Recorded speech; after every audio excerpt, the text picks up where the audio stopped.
Are you suffering from cough and cold? Well, try out Jaduuii kadha.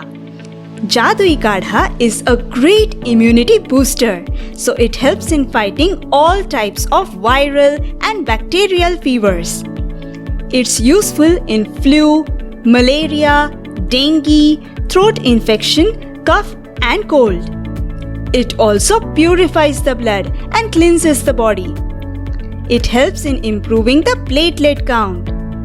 To make Jaduuii kadha, take 1 cup of water in a bowl.